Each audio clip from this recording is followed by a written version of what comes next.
Originally, it was my intention to release the entire podcast, Demons and Sigils, plus the Third Plane of Hell, but it doesn't really work well. It feels more forced. So I split them. However, I kept the original intro on the Demons and Sigils part, which you're going to listen to here in a minute, because it's just too funny. In the future, we're going to be creating a Patreon where you can listen to the full podcasts so you can hear them in their entirety in their original forms. Until then, we really appreciate you guys listening. Thank you so much. Hope you guys are having an awesome day. And on with the show. It's a new day. It's a new show. On today's show, we're going to be talking about sigils and their meanings and use in magic, as well as we're going to be talking about another layer of hell. Well, what would that layer be, Mike? You ask. Well, I'm going to tell you, but I don't have it in front of me because I'm dumb. Oh, great. Another edit. Mineros is the third plane of the nine hells. That's what we'll be talking about today on Microphone Therapy. Hi. Hello. How are you?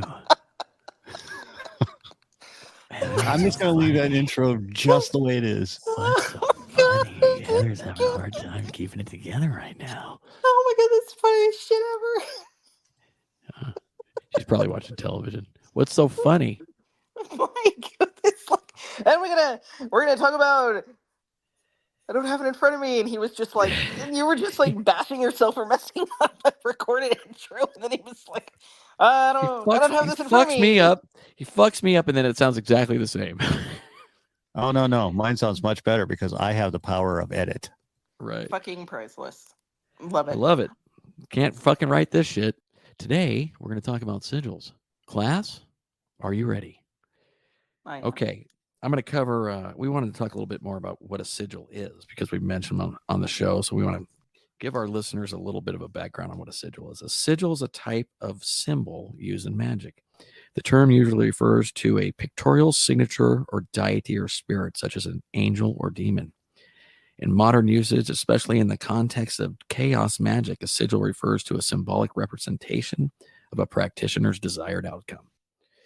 The use of symbols for magical or cultic purposes has been widespread since at least the Neolithic era. The term sigil derives from the Latin sigillum, sigilla, or sigils, meaning seal.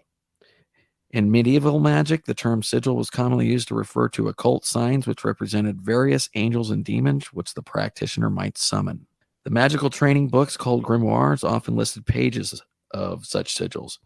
Particularly well known in the list is the Lesser Key of Solomon, in which the sigils of the 72 princes of the hierarchy of hell are given for the magician's use. Such sigils are considered by some to be the equivalent of the true name of the spirit and thus granted the magician a measure of control over the beings. A common method. Hold on. I got it. Yeah. Before you continue. Yeah. I love it how in this article, hold on. I got to get this for Heather. So in this article, they say the 72 princes of hell. Yeah. In the 72 princes of the hierarchy of hell. It's not the 72 princes of the hierarchy of hell. It's 72 demons that could be the kings, the dukes, et cetera, et cetera, et cetera. Yeah. I mean, there's an entire list of this stuff. Right. It's not just the princes. It's the kings, the dukes, the presidents, princes, et cetera. Right. So whoever wrote this article was anyways. Yeah. Well, yeah, not that. It's just they're not being honest. Well, we can edit that article or suggest an edit. I don't care. Or we could say, you know what? We don't care about your stupid article.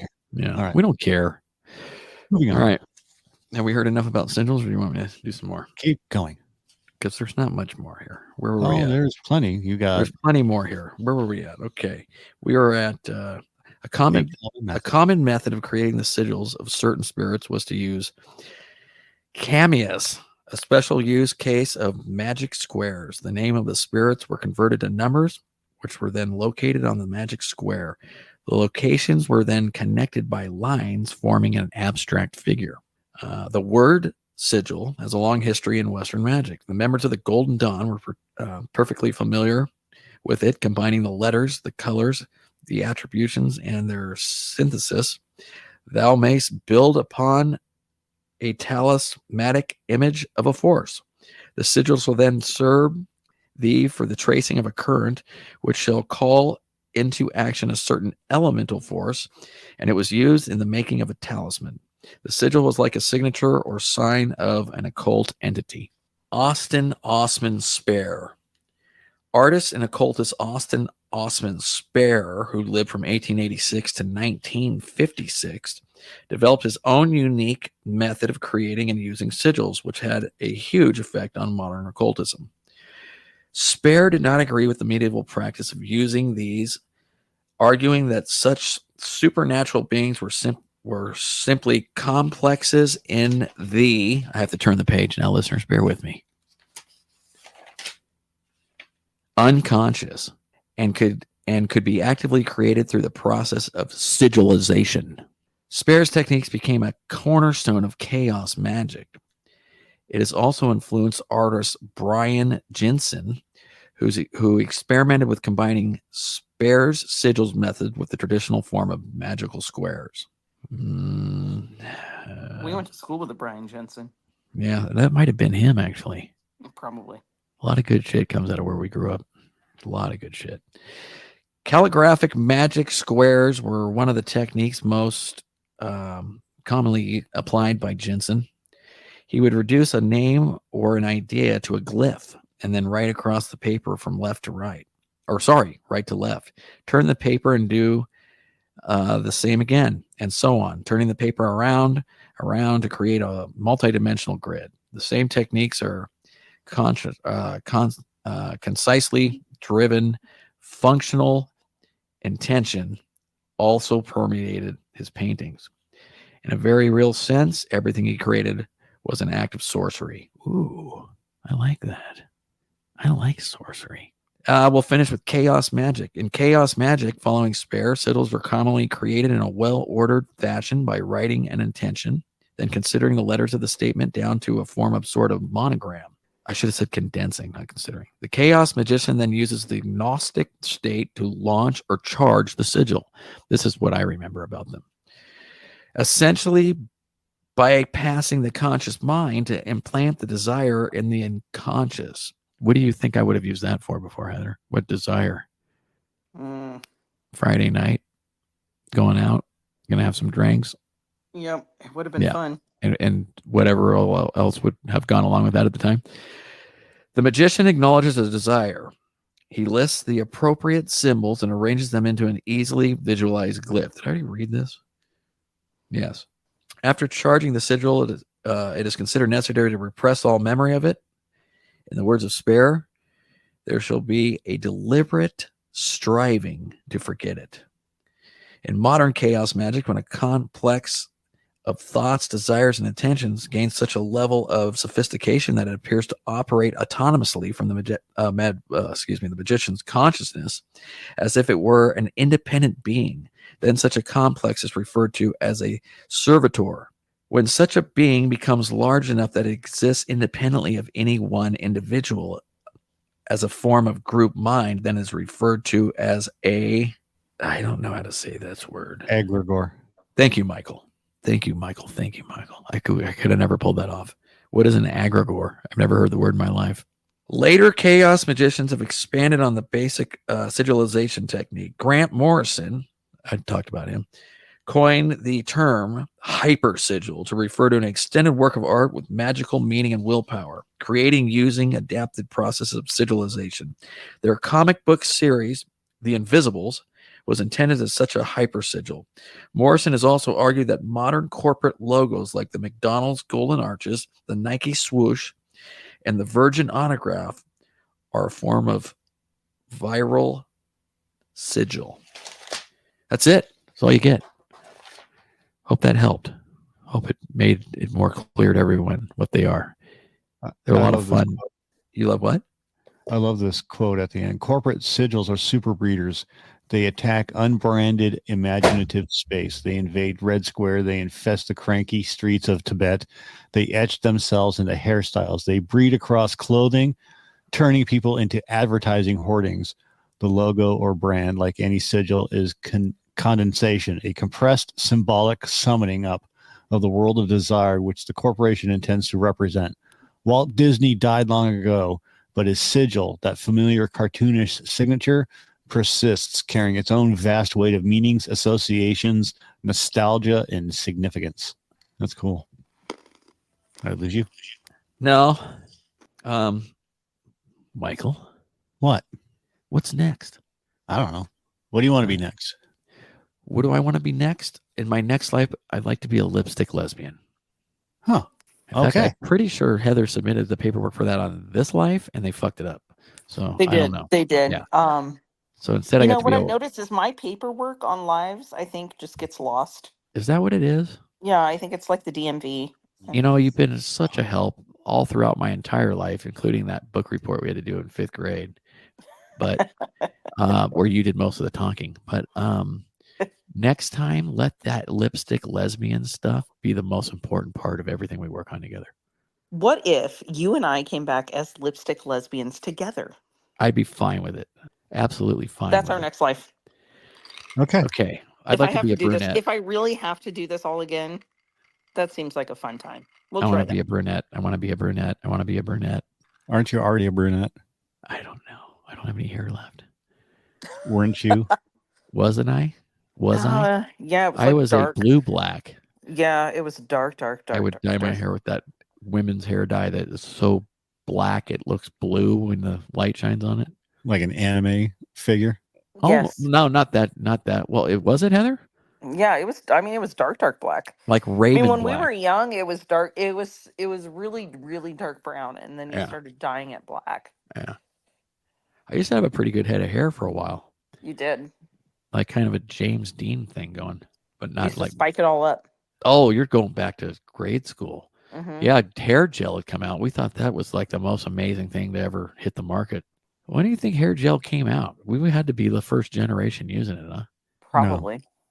No. Because Not Well, even no, close. wait, because what did guys in the 30s and 40s, and they have like Yeah, dippity do or grease. something like that? we grease their hair. The 50s greasers had hair gel. Was it gel or was it some kind of something else? Yeah, it was Probably just gel. motor oil. Yeah. That too. Well, the Lard. thing about the 80s is all those weird haircuts came out. The spiky and the Mohawk, the So much mohawk. hairspray. the side hawk. I had a mohawk in high school, but it was short though. It wasn't like stick up in the air mohawk. It was like Yeah, you had the cancer Mr. T Mohawk. yeah. Yes. And I walked into the cafeteria, and I remember Howard Scott and his whole table of cronies looked at me and just started laughing their ass off. And I was like, oh, I'm like, I don't want to go to this school anymore. All right, let's get into this shit. Let's get into Yeah, it. talk to me. I want to do sigils, and I don't Oh. know how to do the sigils. So you can do a sigil about anything. So there's really no rules, but you got the basis of it. So you could do a sigil of you could pick any word or whatever. Like you could say like fuck, and you could do a sigil of fuck, and you could be like fuck somebody or I want to fuck or whatever, and you just draw it out the way you see it. There's an F, a U, a C, and a K. You don't even have to put it all in there if it doesn't make sense to you. You could omit a letter, and then you just power the sigil. Some people power it by drawing it over and over again. I power them by making it the perfect shape that I like out of all of it. And then I'll keep scribbling on it. And then when I get it the way I want it, I just keep if I don't get new fucking headphones soon, I'm going to lose my mind. These things are cutting in and out. Then I just draw it over and over again, like I'm filling it in. And by the time I'm done, it's all dark, like just a big gnarly imprint, like a stamp of something. And then I go, there you go. And I just fold it up and throw it somewhere. And believe me, they do work. Here's another example. Hold on. No. Let's just Mike doesn't want to talk about it anymore. take a break. Sigil making is composed of two phases: construction and charging. The first part, the sigil is drawn and created as a physical object. In the second part, the sigil is given energy or charged, and it becomes more than a simple drawing. Sigils can be destructible, temporary, or permanent. when you say throw it away, that's the destructible or maybe temporary. How you create and charge the sigil may change based on which type you'd like to create. Destructible sigils are activated by being destroyed. Temporary sigils will eventually disappear with time. Permanent are made to last and are meant to be active for a long period of time. You begin by defining your desire in one sentence, just like Clay said, right? It helps to use the pretense I am versus I will be. Also, if your sigil focuses on one thing, it will have a better chance of succeeding. Yeah. Can I talk now? Next, you write your intention down, like I am relaxed, or I have a boner, or I am going to have a boner. With the whole why quarantine doesn't the thing right coyote now, eat my dog? yes, I am waiting for the coyote to eat my dog. Yes. Next, delete all the vowels and repeated letters in your intention and start composing the pieces of your remaining letters one at a time to create an abstract symbol. Why remove the vowels? Yeah, that's what that's What are kind of what I vowels? asked earlier. It's like I keep seeing that like you take the vowels out and you do something with the consonant, like you put them on like a wheel and then you assign fuck it, I don't know. Oh, You like fuck. put them in a circle and then you draw You don't lines have to to put them them in and a circle. I don't know. This is one of the examples I saw, but they always had to do with removing the vowels and I'm like, What are the vowels again? why do the spirits hate vowels? I don't know. Listen, They're female. Mike's giving you the stereo instructions version, and that's fine. But I'll talk to you about it later. Because remember those things I sent over that were the pictures with the money signs on me, like an old school hood mood? Yeah. Those are sigils. You used to put them on pictures of me too. Well, and the Well, bird. no. The one specifically, the ones I was sending out months ago when I was making all that money, or I Yeah. wasn't making any money, and then all of a sudden I made tons of money. Those pictures, as far as I'm concerned, were sigils. And I remember I'd do one about once a week or something. I'd be like, I gotta keep this money thing going, and I'd do one. Yeah. They worked. I worked too, but it worked. Like I was like, I have a lot of money right now. I'm gonna start doing them again. You're like, I have a lot of money right now. I'm gonna go to Goodwill and buy stereo equipment. I did. No, I was. Shauna said I was spending $1,000 before I got home every Friday night. Yeah, I can believe that. And I was like, no, I'm not. And then I was like, oh, I am. There's a sigil right there. Where? Let me go to the thing. I'm on the wrong shit. Here we go. Where's the duck? Affleck. There he is. That is a sigil. And I don't know why. No, that's from somebody's book. Excuse me. So there's a W in there. Yeah. I'm gonna throw up. Well, don't. See, this is like he loves me. That sigil's not going to work because it's not an I am type of thing. It's not a focus. He loves me. It's not. It should be I or something like that. I disagree with everything you're saying. Huh? I just if you're talking about the recipe version, then yeah, I guess whoever blew it. But I think this sigil thing's looser than they let on. I think if you can just focus your energy and do it by doing a sigil, I think you're going to have the results you want if you know what your intentions really are. Well, yeah, but the he loves me, the way that you explained it is sigil has to have intention. That's the most important part. He part. loves me is not your intention. When you do a sigil, it has to be your intention, not somebody else's intention. Right. The more focus, the better. And he loves me is not a focus. It's not. Yeah. Who's he? Yeah. Who? Yeah. But it's like I am in love. Again, that's not an intention. I love somebody, or I love. Very broad. You could be in love with a puppy. I love cock. Right. Right. Next thing you know, cocks falling out of the sky. Chickens everywhere. Yeah. Exactly. So sigils have to show intention. Like I am in love. She don't want to get a question answered she don't want to have a question answered by an angel. Right. Because she might just get beat all year long. Right. And not in the right place. Not what you were hoping for, sweetheart. Yes. Yes. Okay. Here we go, sir. Bye-bye.